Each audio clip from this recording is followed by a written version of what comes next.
After one of the most divisive elections in US history, Donald Trump will leave the White House on January 20th. But even his closest friends and political aides are uncertain of what the president will do next. Today, we're answering the question, what will Donald Trump do after leaving the White House? One thing is certain, after leaving the White House, Donald Trump will relocate to his Palm Beach resort, Mar-a-Lago. The president made more than 30 trips to his Florida compound during his presidency for a total of more than 130 nights, or just under 9% of his total time in office. It's easy to understand the appeal. Mar-a-Lago is located on the picturesque Palm Beach barrier island, and in addition to beautiful beach terrain, the hotel offers a full golf course and the second largest mansion in Florida. Just like every previous president, Trump will maintain a small security detail while he stays at the Florida compound to guarantee his safety for years to come. The Trumps will have their own housing unit, separate from the clubhouse where civilian guests stay. Though it will be smaller than his previous suite in Trump Tower in New York, the home is very spacious. It is also reportedly very loud at the property, due to its location directly in the flight path of Palm Beach International Airport. And there's another issue. It's technically illegal for Trump to live at Mar-a-Lago full-time.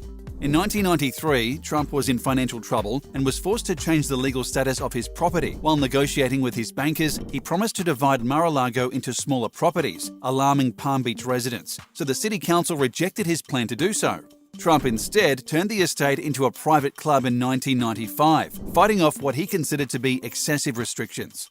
Under current rules, residents can only stay at the resort for a maximum of 21 days, making full-time residence impossible. And to make things even more complicated, Trump is not well liked by his neighbors. It's been a circus there for 4 years, and we're fed up with it, one Palm Beach homeowner told CNN. There's absolutely no legal theory under which he can use the property as both a residence and a club, said Glenn Zeitz, another nearby Palm Beach homeowner who has joined the fight against Trump and had previously tangled with him over Trump's attempt to seize a private home to expand his Atlantic City casino. Basically, he's playing a dead hand. He's not going to intimidate or bluff people because we're going to be there. This is also creating issues for the Secret Service, which would be required to break the law in order to protect the president. And the final problem with Mar-a-Lago is the helipad.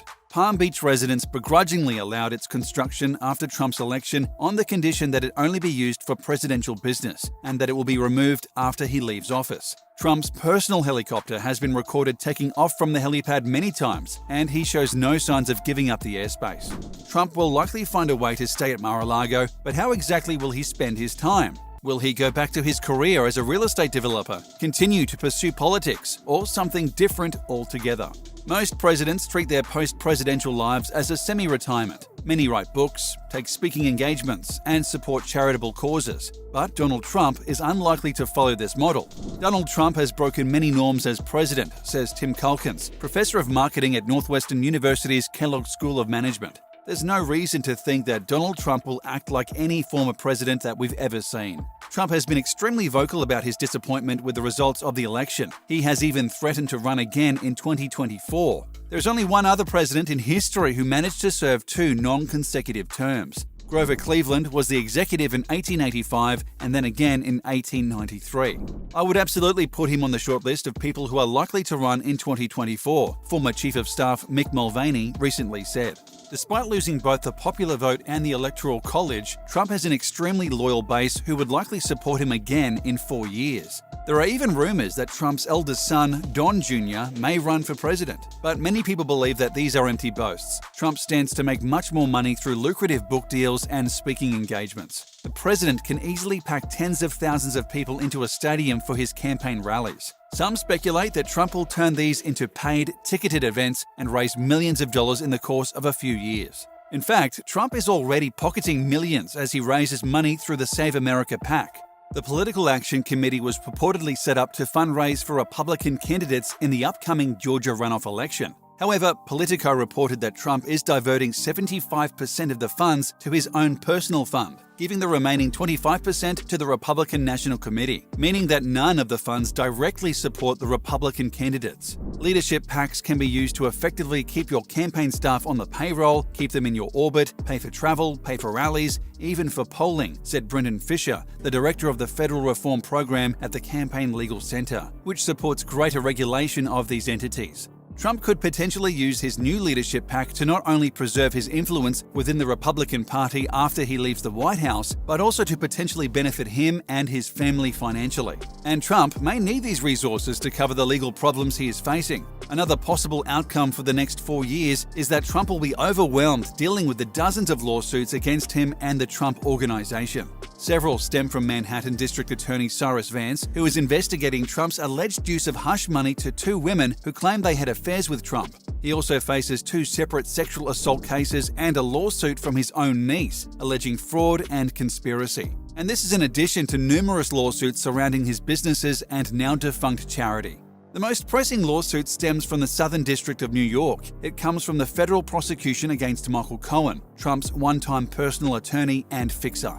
Cohen pleaded guilty to paying hush money to keep women silent during Trump's 2016 campaign. The Justice Department tends to treat the sitting president as immune from legal inquiry while they are in office, but this case enters uncharted territory.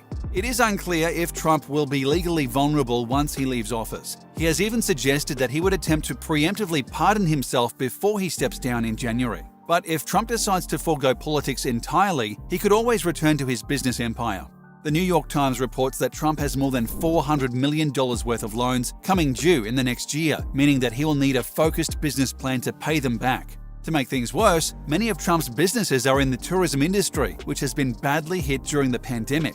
Forbes estimates that COVID-19 may have wiped out as much as $1 billion from his net worth. This is in addition to a New York Times piece that shows Trump paid no income tax in 10 out of the last 15 years due to substantial business losses. It seems that returning to business might be an uphill battle for Trump, so many people expect him to pivot into a career as a media mogul. He has experience as the longtime host and producer of The Apprentice, and with a larger fan base than ever before, Trump is uniquely poised to capitalize on his controversial status. Whether you love him or hate him, Trump knows how to garner media attention and use it to his advantage. He'll definitely have a potential audience, says Henry Schaefer, Executive Vice President at Q-Score's company. Mr. Trump succeeded in building his brand as a love-to-hate personality, like the Kardashians or Howard Stern, he says. But there is a final option. Stemming from the Former Presidents Act, all former presidents are entitled to an annual pension of $207,800 in addition to healthcare, Secret Service protection, and travel expenses.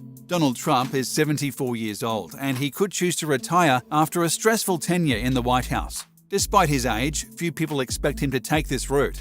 $200,000 is a lot of money for the average person, and even the average outgoing president. But Trump is by far the wealthiest president in history, and the modest stipend is unlikely to satiate him.